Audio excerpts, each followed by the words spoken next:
Welcome to our YouTube audience. Hello, everyone. I am Kurt Roskoff. We are here for this your show, Revolutionize Your Marketing.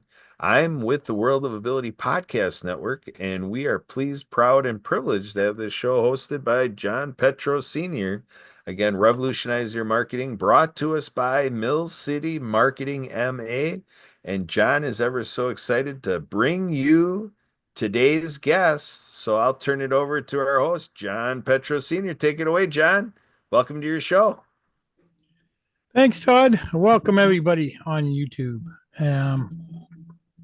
Got a special guest tonight that's into some of the modern technology stuff, cybersecurity. That is how to protect your computer, your business, your personal information, all that good, happy stuff that gets hacked and stolen. I'm going to bring him in, Mr. Todd Mitchell. All right. Thank you, John. I'm glad to be here. Um, so I've I'm honored to be on your show, and I just wanted to tell a little bit about myself. So my background, I kind of came up through working with the Marine Corps, actually, developing software for command and control and also cybersecurity. And um, one day, my best friend called me up who had been hacked and lost all his music, and he was a DJ. So he was kind of freaking out, and he asked me to find somebody to help him. And we looked all over a bunch of different cybersecurity companies, and we could not find anybody that would work with a solopreneur or a smaller business. Their idea of small business is like 250 employees or more.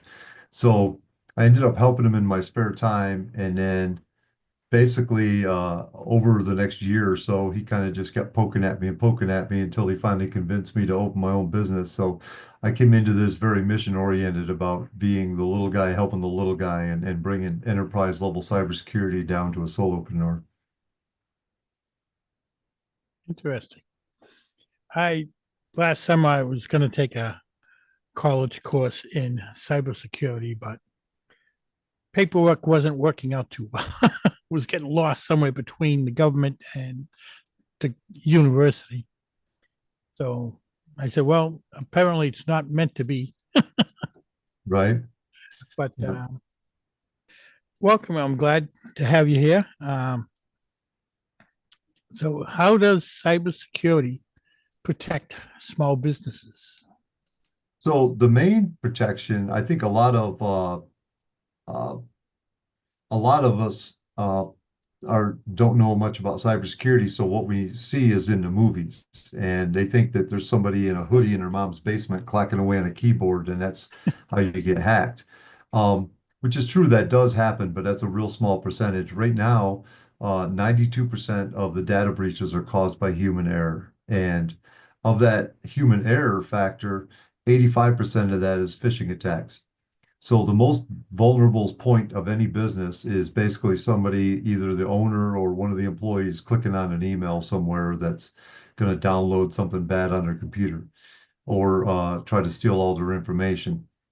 So uh, what they can do to protect themselves, any business owner needs to do the basics. And depending on what kind of information you have, you might need to do a little bit more, but the basic things that everybody should be doing is making sure you have strong passwords, multi-factor authentication, use that everywhere you possibly can. Make sure your software is up to date, and having a backup of your data so that if something does happen, you still have a copy of all of it and you can restore your system and get back up and running. Those are I call the core four.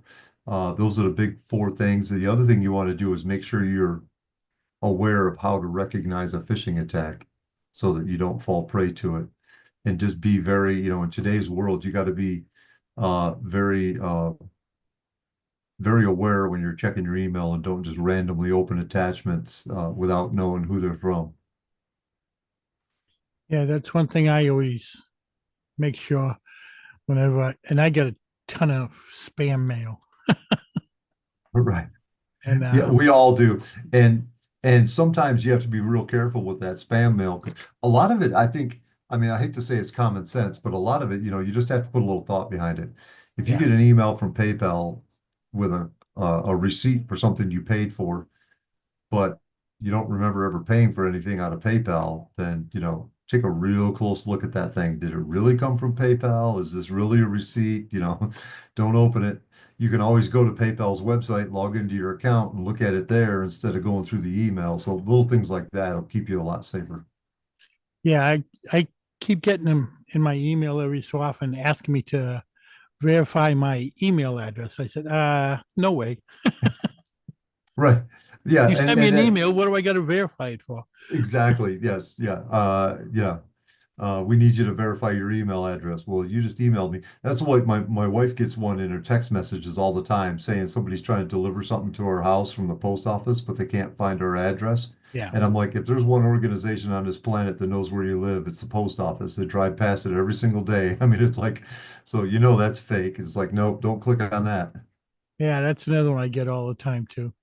I said, yeah, okay. Off you go. But Yeah. what's what's the best way businesses can protect their things? Is there a Um, special program that's better than the others? Not really. We a lot of the software out there, I say there's two or three different levels, so it kind of depends on how much information you have to protect.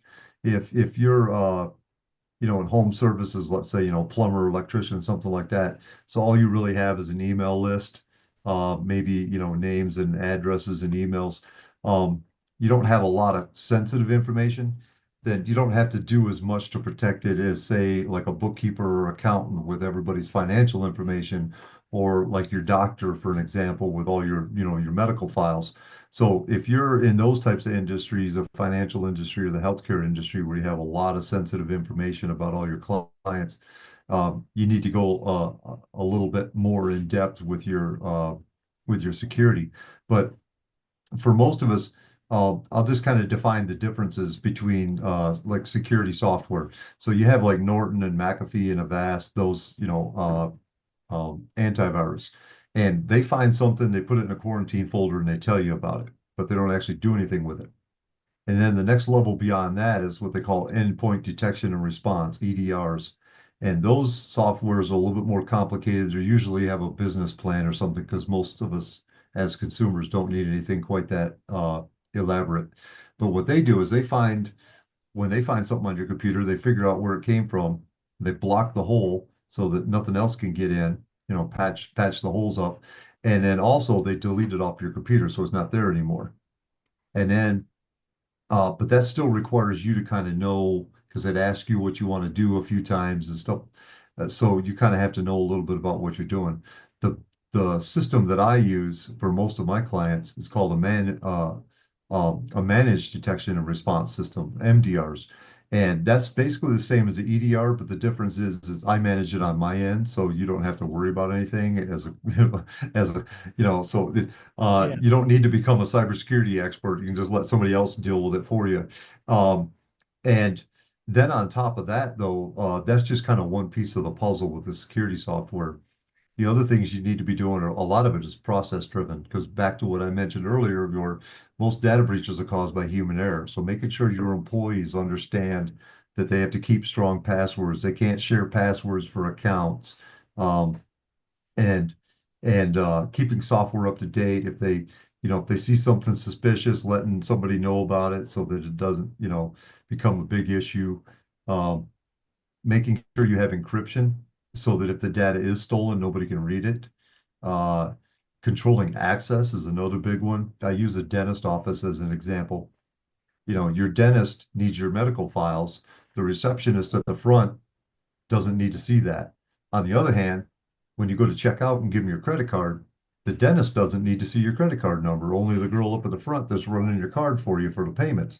So separating that out, if she gets hacked, then they don't get to your medical record, or if he gets hacked and they get your medical record, at least they don't have your credit card. So, separating things as much as you can on who can get access to what really helps quite a bit because that way, if one part of your business gets hacked, they don't get everything.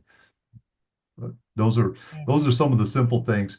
Um, if you're in in the financial industry or the healthcare industry, there's federal regulations governing how you have to do some of this protection that you have to meet. HIPAA is one for the medical, and the financial industry is Gramm-Leach-Bliley Act, and the IRS has some other requirements if you're a tax preparer and things like that. So those are all, Yeah. and in a variety of states now, almost half the states have some kind of data privacy laws. So depending on how much information you're collecting about your customers, you have to, most of the states have a couple of things in common. One is you got to let them know. So when you go to that website, you can see somewhere on there publicly posted that it says, we're collecting all this stuff and this is what we're doing with it. So that's kind of following those laws. And if you have a lot of that information, then some of the states have regulations on how you have to protect it or how you have to report it and where you can store it. And you have to give people an option to opt out if they don't want you collecting it. But those are all simple things Yeah. that are, well, I say simple. Those are all the things that you could be doing. They get more and more complicated, but a lot of it is just, I kind of use the analogy, you don't have to run faster than the bear, you just have to run faster than the guy next to you. You know, as far as cybersecurity goes, if you do the basics, it's going to be more complicated to hack into your system, and they'll just move on to somebody else who's an easier target. Yeah. Like right now on my computer here, I got McAfee, and every so often I get a message that pops up that says that they've detected something to click here. I don't know if that's from them or if it's something Usually, else. yeah, usually that is. It's probably coming from them.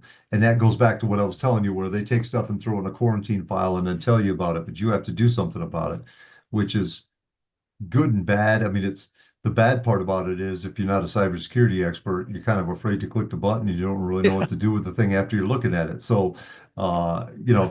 that's why I use that other system where I see all those alerts instead of my clients. That way, I can use my experience and make those decisions and figure out what to do with that stuff without them having to worry about it. But I see.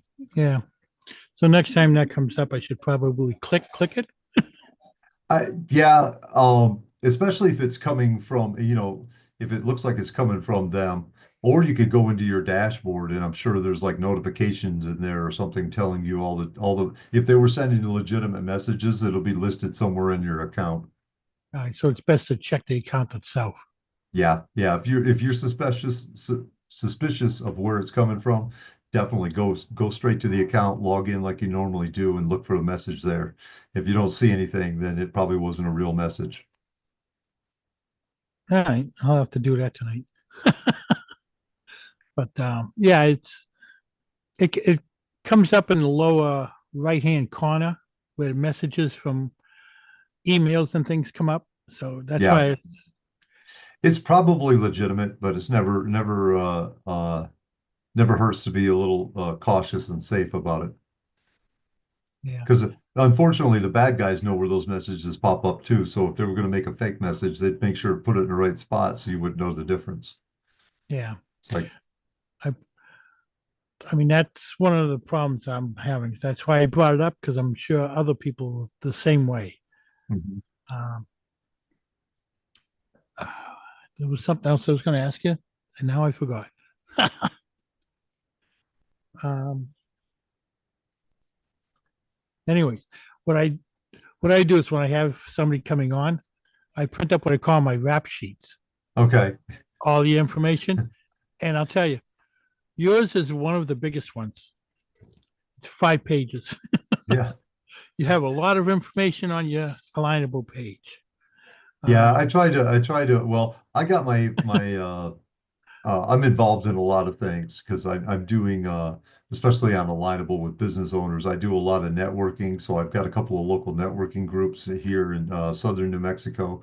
And I also have um, a big role as a co-leader of the veterans group on Alignable and the parenting group, which yeah, are two of the larger groups on there. I think the parenting group is like 25,000 people in it or something like that. So that kind of keeps me busy. I got a lot of events I'm hosting in there and doing a lot of networking and things like that. So that, in addition to my normal business stuff, I have a lot of networking stuff on Alignable as well. So my profile's kind of more like a novel than a short story.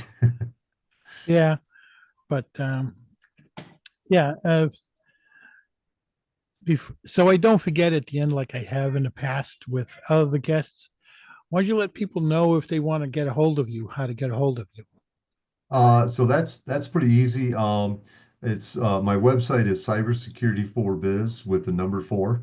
I'm pointing the wrong way, right there. And you can get on my website. I got a lot of tips and little one-page PDFs that you can download for free. That kind of tell you some different things that you could be doing to keep yourself safe. And I've also got a lot of information on there about how to contact me and set an appointment. I do free assessments and free uh, consultation. Initial consultation is always free if anybody wants to call and just, we can chat and see if it's going to be a good fit. Okay, good. Free is always good. Yeah. Well, I just can't see charging somebody to talk to them for a few minutes and find out they don't need me, Yeah, or I'm not the best one for them or something, So it's or yeah, something I that they always can do themselves. Yeah. yeah, exactly. Yeah. Um, Something I wanted to bring up, and my mind is not with me today. I've got a 3-day conference I'm doing virtually. I switched it from my computer to my laptop. So it's like an 8-hour event each day. So Oh wow. my mind is clogged, you might say. But hey, you always have to learn, right? Right, exactly. Um, I know you have a long list of services, like you were just saying. Um, Yeah, I and basically my services I kind of made I made packages around different things. So a lot of what I do is on the compliance side. So like with those people I was talking about in the financial and healthcare because they have the most critical information. Government contractors is another one. I work with a lot of those because they have uh, very specific needs to be able to patch into the defense industrial complex. Uh, and then, but I also work with a lot of different types of businesses that are just trying to protect their own information, even. Some people, you got grandma's secret cookie recipe that made you famous and you have your whole business wrapped around it. And you need to keep that safe because if it gets out there, then everybody else is making your cookies and you're no, and I have other people that are, some of them aren't even businesses. I've got a couple of families that have me doing their protection for them because they had kind of unique cases where they needed a little bit better level of protection than what you can get off the shelf. And um, so a wide variety. I've worked with artists and um, protected their copyright information and different things like that. So that's why you see a lot of those different packages on my website is kind of uh, I'm one of the people, I guess it's just me, personally, when I'm looking for something, I kind of want to know how much it is before I start asking a bunch of questions just to see, are we in the right ballpark or is this guy like way too expensive by zeros and extra digits or whatever.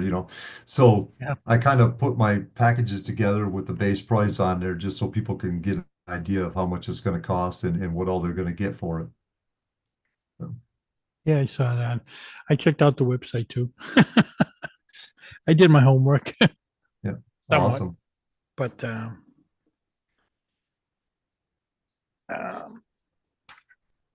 so you prefer working with smaller businesses or the larger ones? I prefer working with the smaller businesses. Like I was saying, with uh, my best friend kind of motivated me to quit the corporate world and open my own business. Before that, I'd helped him and a couple other people basically for free on nights and weekends. And then uh, after I opened my business, I basically dove headfirst into it and went full time.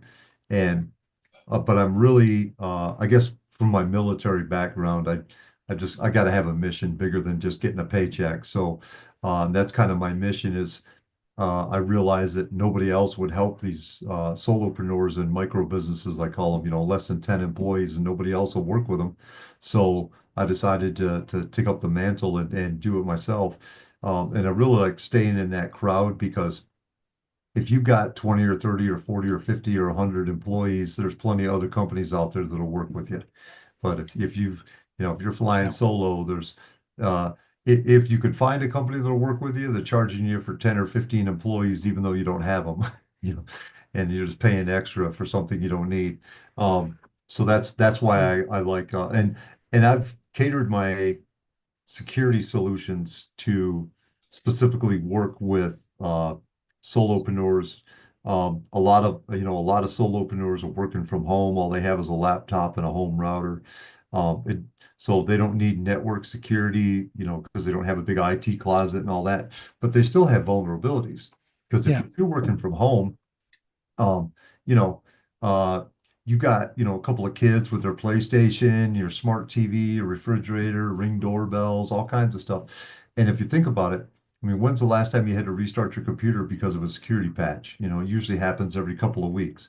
When's the last time you got an email from, LG telling you to restart your smart refrigerator because of a security patch? Or when's the last time you had to restart your Ring doorbell? It just never happens. That stuff was born with software 4 or 5 years ago, and it's still sitting on there. So when the bad guys figure out how to hack into it, it's never going to get patched. So, and now you have that on the same network that you have your work computer on, that you've got everybody's, all your clients' personal information on there. So that's why I help people kind of sort out that mess and make sure that their work computer is kind of separate from the rest of their network. And we'll let Ring doorbell and your refrigerator hack each other, but we don't want it messing with your computers. Yeah. I mean, somebody hacks your refrigerator. What are they going to get? Well, and exactly, but the problem with it is it isn't what they get, is now they're inside your network. Yeah. And now they can see your computer. And it doesn't take too long. Once they're in, it doesn't take too long to jump from one device to another. Yeah. It's Yeah. kind of like Uh, it's kind of like that gated community type of thing. Once, you got the gate out in front, sure. But once you're in the community, now you got free access to everybody's house. So, it's kind of one of those where you still lock your doors, even though you live in a gated community, because you don't know your next door neighbor may be the bad guy. So, you got to, and it's just kind of your home network's the same way. You have to take a look at all those devices that are hooked up on that thing. And especially if you got teenage kids running around and they all got 4 or 5 friends over hitting your Wi-Fi up and everything. And next thing you know, you got a bunch of devices you never heard of on your computer and on your network, and they all have access to get to your computer. So it's it's Yeah. best to segregate it if you can. A couple of things. One, it's kind of funny. I don't know if you've seen them around where you are, but I've seen, like you said, gated communities. I love the gated communities where it's just a gate and maybe 3 foot of fence on each side. Yeah, you're stopping a car from getting in, but Right. anybody can walk around it. Yeah. To me, Yep. that's not a gated community. But Right. um, the other thing, see, I just lost the other one now. Oh, you said you like working with small people, and the reasons that you said is the same reason why I like doing marketing for smaller people. I'm at a point where I'm willing to work with whatever marketing budget that they have. If it's a small budget, then okay, there's only so much I can do until I grow the business bigger. Then we can add on. Right. That's how I work with the small ones. Do I have prices for bigger ones? Yeah, I have set prices. But solopreneurs and mom and pop places, they're not going to be able to afford it. So it says, instead of them saying no, I said, well, then I work with whatever you can afford to work with. It's five Yeah. hundred dollars, and we'll work with $500. Um, but yeah, that you're the same way as me. I just like working with the smaller people. There's plenty of other marketers out there that'll jump at the opportunity for large businesses. I'm, I mean, if one comes my way, I'm definitely not stupid. I'm not going to say no. But Yeah. yeah, And yeah, because I mean that's I've experienced that in the past too, just talking to different people, and it's like you run into these guys that do digital marketing, but they don't want to touch you unless you've got at least 5 million in revenue or something like that. And it's like there's a whole bunch of people out there, according to the SBA, there's like 33 million businesses, small businesses in America, and like 27 million of them are solopreneurs that make less than 100,000 a year. So when you're targeting these multi-million dollar companies, you're only going for the top 10%. You're not going for everybody. You're leaving a whole lot of people behind. So I really yeah. like that. Yeah. It's like Alignable has what's it, 3 million? I think they're close to 3 million people on Alignable. Yeah. And that's only a small percentage of what's out there. Yeah. Yeah, exactly. And I think um, most small businesses don't have the resources. But it's kind of funny because, like a bigger business, they probably got somebody in a marketing department. So they don't Yeah, really need you as much as where, you get a solopreneur who's really good at what they know how to do and doesn't know that much about the rest of the business. They don't know how to make their own marketing plan. They don't know the best ways to get out there and reach the right people and or even who the right people are sometimes. So yeah, it's the same thing on the security side. It's like I called a couple of those when I was looking for to help my best friend. And a couple of those companies, they were looking for people with 5 guys in their IT department.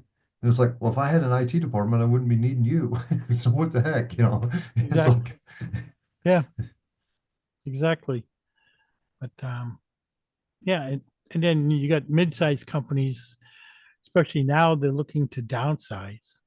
So who are they going to cut? yep. Yeah, exactly. Yeah. All the ones that don't have anything to do with what actually makes their money.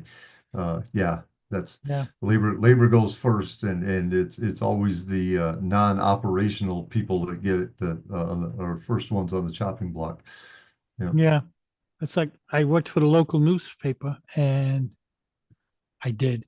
Uh, and the first people that they cut, they had their own inside telemarketers.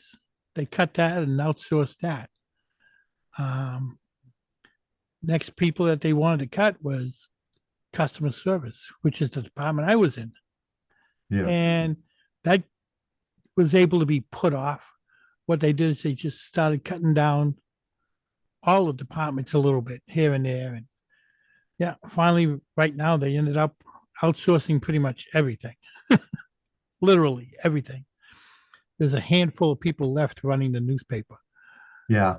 And that's that's kind of common across the industry right now Yeah, in the tech industry, Facebook, Google, Microsoft, all of them over the last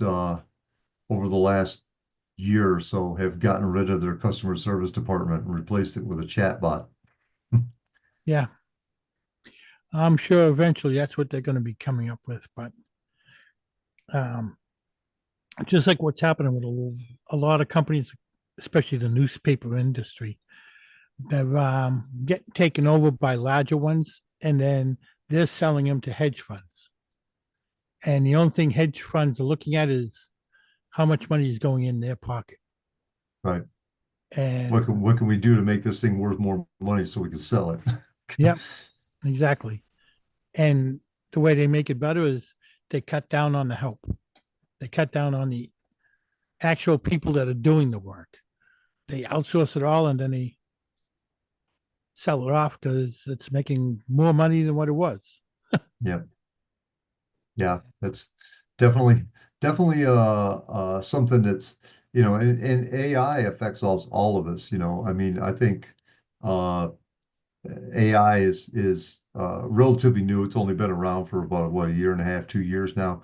Um, it's in its current state at least.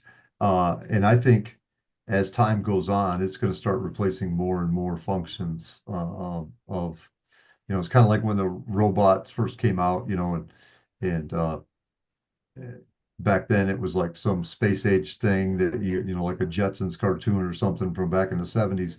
But it didn't take very long before all these car manufacturers and all the other manufacturing companies started realizing, hey, we can get a robot out here on the assembly line to make these, cars or pillows or, doodads, whatever you're making.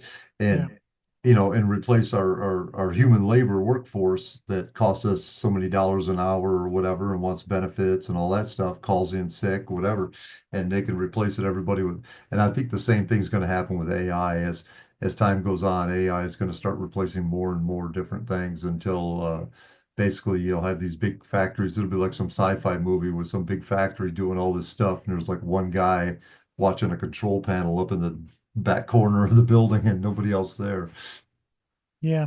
Yeah. I use a lot of AI in what I do now. And right now there's even programs where to make a video, you can pick an avatar that they have and just put in what you want it to say and it says it and moves and everything else.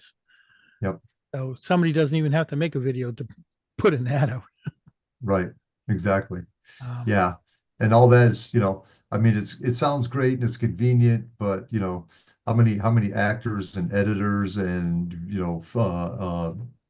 photographers and everything else did you just, are you putting out of business by using that kind of technology? So some of these things are, now if we get all those people and teach them how to use AI and they still do, you know, uh, do their job, but just do it more efficient, then I like that idea. But just taking over entire industries, it's kind of like with Google, you know, their customer service is gone. You can't call anybody there anymore. And so if you have a problem that's kind of unusual or don't know how to explain it the right way with the right buzzwords and AI can't help you, you can't get a hold of anybody. So you're just out of luck. yeah, I've been noticing um, that's not only true with Google, but a lot of them. Um, it's like trying to call different places, like the registry for one thing, or the IRS especially. You never ever talk to a human. But yeah, exactly. And that's that's very common these days is making it so that you can't get a hold of anybody. It's kind of rare to actually be able to call an 800 number and get a human to answer the phone. Yeah, and I'm thinking years back, me and my wife were looking into a program, and we said, "Nah, this isn't going to work out." It was answering service, automated answering services for phones. Um, and at that time, we said, "Well, no, that's stupid. Nobody's going to want to talk to a machine." Look at nowadays. You have no choice but to talk to a Right. machine when you call. Yeah. And Yep. yeah, it was the type that where if you wanted this department, you pushed one. If you want this, you push two. And we said, yeah, this isn't going to work out. Nobody's going to want to go through all this. Now you have no choice. Depending on where you call, you could end up having to push 10 buttons before you actually get to where you want. And my question is, how's security with a lot of this AI stuff? So that's a great question. I got two ways to answer it. One is the bad guys are using AI, so some of these phishing attacks are going to get even more and more realistic looking because they're using AI to help them. So that in that way it's bad, but AI is also being used by the good guys to help find bad guys and look for patterns and things like that. So we call it like a behavioral type pattern to where, like say you for an example, if you've never been on your computer after 10 o'clock at night, and then all of a sudden one day at 3 o'clock in the morning it's downloading all kinds of stuff. AI would be able to recognize that and go, wait a minute, why is this guy's downloaded a bunch of stuff at 3 o'clock in the morning? He's never done that before. And then it could flag it or shut it down, or something like that. So kind of reacting in real time with uh better response time and a little bit more, in-depth knowledge. So I think AI can help with that. As far as the normal user goes, like what you were talking about, using AI to kind of proofread some documents or help you write some text for things and stuff like that. Um, you just have to be careful. I would say the risk on it is not necessarily on you, but it's more on the system in general. Um, where did it get that information from? Was it reliable sources? You remember back in the college days, your professor beat it in, well, I know at least mine did, beat it into my head that if it didn't come from a .edu or a .gov, it was not a legitimate source. You could not, you can't write a master's thesis and cite wiki page, it's just like, so, um, and that's the thing is, who trained this AI and where did they learn this stuff from? Was it legitimate sources or has it been hanging out in conspiracy theory websites and picking up all kinds of rumors and stuff? So you kind of have to know the AI tool that you're using and how it was trained and how reliable it actually is. Yeah, and a lot of AI just picks up the information from whatever, anywhere that it can on the website.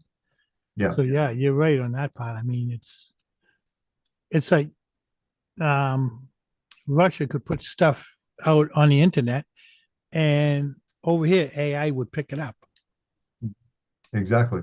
And then it's telling you that it's making it look like it's fact and you don't know, so and that's that's one big thing. The other big thing is like copyright infringement. You telling Yeah, it to make you a picture or something and it creates some photograph for you. But how do you know that that's not just stealing something from somebody else's copyrighted? yeah. My daughter has a friend that took up for that went to a photography college, and that's what they were saying. It do not they could not do any of it online because the internet would pick up the work that they did. Mhm. And Yeah. like there's one site I out there that I like to use it. It's actually kind of funny in a way. Um, it's Leonardo AI. You type in what you want a picture of, and it'll in seconds it'll spit out four different versions of it. Well, they ended up making two different ones. There's a free one, which is open to anybody out there, but for a little bit of a fee, you can get it so your pictures are private. They're not put out there on the internet. And the reason why I said it was a funny thing, I like using it. I learned one lesson with that program. When you type something in the bar in the description of what you want, and you go back in before you close it and type in for something else, you have to make sure you clean that bar out. I didn't one time and ended up with Snow White in the middle of a sword fight. Yeah. There you go. So you can come up with some really funky stuff, um, but yeah, so they kind of took care of that with the paid version of it from your pictures getting out there available on the internet, which is Yeah. good. But yeah, like I said last summer, I was trying to take that cybersecurity thing, and that college has it right on the paperwork that you have to sign. Um, that any reports that you do are not done on AI Mhm. because of that reason. Yeah. And I guess a lot of colleges are putting that out now too. Yeah. A lot of schools, because it takes away, if you got the right AI tool and it's trained properly, it could write the whole thing for you, but that kind of defeats Yeah. the whole point of going to school to learn something. Yeah, it does. But so, all right, I'm running out of questions here. Kurt, Are you out there on the side? You got questions for this man? I know you do. What is this? Who wants to be a millionaire? Are we on Phone a Friend right now? Is this a Right? feature? Yeah. This is good. Well, what I want to do, folks, Todd, I do have a couple questions for you. But what I want to do is I want to give a little recognition to one of our network partners. His name is Steve Ramona, and he does a great show called Doing Business with a Servant's Heart. And so he's running a live at the same time as, we're live here. I just want to give the crew out here just a little sample of the work of our podcasting mentor, Steve Ramona. Whole body was raging because my pleaser saboteur was active and making me feel anxious about what this person was going to think if I said no. But I had to be loving to myself. And so I said, I can't do it. Or, hey, I think we're not a great fit as a client, but I've got somebody that maybe would be good for you. I love that. And thanks for feeding and learning, because we're coming to the end here. And I was going to ask you to go quick on unlearning, and you're so smart. She picked up my body language. No. There it is. We'll leave it at that, folks. So catch the rest of Steve Ramona with Doing Business with a Servant's Heart. And so there you go. He does a workshop for us, folks, every month. And so the one is coming up this next week. We do it at 6 p.m. Eastern. Steve Ramona workshop right here at, oh no, it's not right here. It's at stevewebinar.com. So you go to stevewebinar.com. You got to make sure it's http:// Steve Ramona webinar. Because if it puts in the S in there, it's a forwarding link. And that S always messes up those forwarding links. So http:// stevewebinar.com. That's going to be 6 p.m. Eastern this coming Wednesday. Again, the date on that is March 26th. Everybody's welcome to dive on in here and talk shop on how we do these podcasts. And Todd's been on one of our other network podcast shows, so he's quite a veteran in guesting. Todd, have you been on like about 80 podcasts in your time now? What kind I of a don't know if it's been quite 80, but probably over, yeah, close to 50 at least. Yeah. Yeah, I figured you're racking them up. I've been noticing that you're out there, which is good. That's good Yeah. marketing. So Well, that's what go ahead, Ted. I was going to say, a couple of times people have tried to get me to do my own podcast channel, and I'm like, oh, I don't have time for that. I'll just jump on everybody else's. Well, Todd, isn't that what you said originally, John? Originally, when I met John, Yeah. he was all about guesting on ours, and I'm like right now, I'm helping John do this. And so he just shows up every Friday like he's the guest of our network. But instead of just guesting on our network and it's my show and everything, I'm like, if you did a show, John, what would you like? We came up with Revolutionize Your Marketing and then the Mill City MA thing. So now, and then he's been kind of coming into this element. You should have seen him in the first 3 or 4 shows. He I was he lost. called me in like 40 minutes sooner. Yeah. Yeah. That was- On that note, I got to mention, I'm almost at the end of a 3-day conference that I'm doing virtually with a famous billionaire called Grant Cardone. He's doing his 10th. He calls it a 10X conference. And they were just talking about that same thing, Kurt, earlier, about different ways to network. And one of the things was they were suggesting going on other people's podcasts, which is what Todd's been doing, going on a lot of different people's podcasts on getting the word out there about what you do, which is one of the reasons why, yeah, Kurt, I volunteered kind of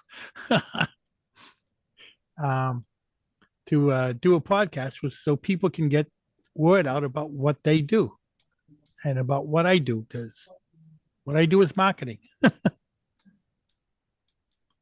Yeah. Yeah. So Todd, we're coming up to the top of the hour. I don't know what you've got coming up here that you have to leave this Zoom for, but I want to give you a chance to kind of give just a short little snippet. We talked about um, how you're talking about being on a lot of their podcasts. So you're doing a lot of great marketing that way. But you want to make a few remarks. I mean, marketing is PR, promotion, public relations, and you're doing a lot of networking. We're talking about alignable. Anything else you want to speak to that being the guy who offers security, what are some other things you do to do your marketing? What are the other Well, pieces? I'll tell you, I am kind of one of the unusual ones as a business owner because I don't do direct sales and I don't chase people around and cold call and all that.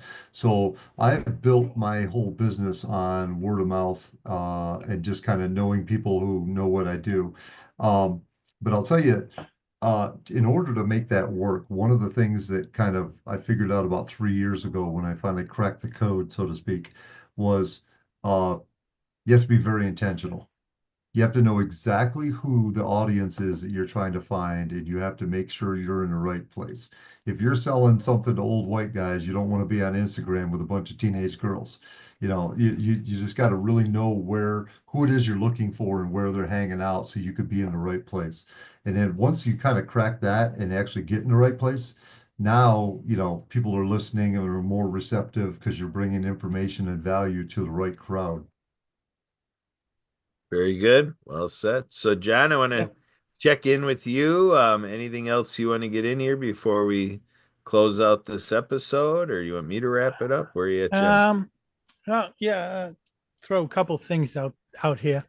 Like Todd was just saying, to know about your clientele and where to find them. One of the advantages I have over some of the marketers out there is I can now do 30-second video commercials on live stream TV, like Disney Plus, for kids products or things for kids. Um, but the big one is Paramount. I never knew Paramount had so many different live stream channels. And if you want to talk about finding a location to advertise, a 30-second video commercial, um, depending on the type of personnel, Paramount has so many different live stream channels for every age group, like they've got kids live streaming, they've got romance movies, um, drama, comedy. So whatever the person is interested in, that's where I can send them, is do up a 30-second video commercial for them if that's what they want. Otherwise, it's like you said, defining who they want on social media. Depends on what social media platform to go to. One thing I do want to spotlight that Kurt is highly involved in is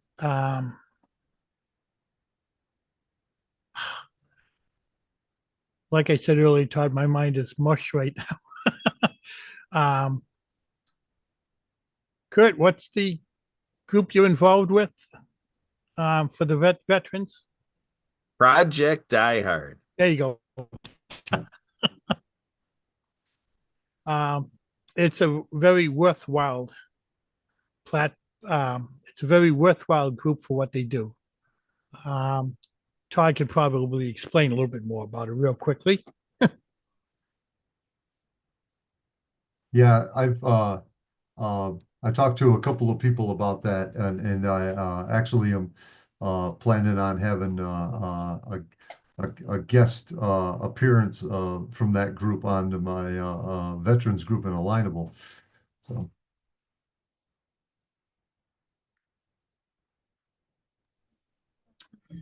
All right. So if Todd, why don't you let people know again how to get a hold of you? So the easiest way to get a hold of me is go to my website, cybersecurityforbiz.com, And I have ways on there where you can get my email, or you can request a free consultation, and we can sit down and chat, and I get a chance to learn a little bit more about what you do and what you're trying to accomplish, and see how I can help you. All right. And if anybody's interested in coming on this podcast as a guest, can get a hold of me. You can find me on Alignable. You can email me at millcitymarketingma@gmail.com. Or you can get a hold of me and pick a time we can talk on a Zoom chat. You can reach me there at calendly.com/millcitymarketingma. Take it away, Kurt. All right, very good, folks. This is our chance to give a shout out to our network friends, PAC Channel, Stroke TV, the Disability Channel, Nonprofit TV, SL TV, Bravehearts TV, and Connect TV. We keep growing our extensions, everybody.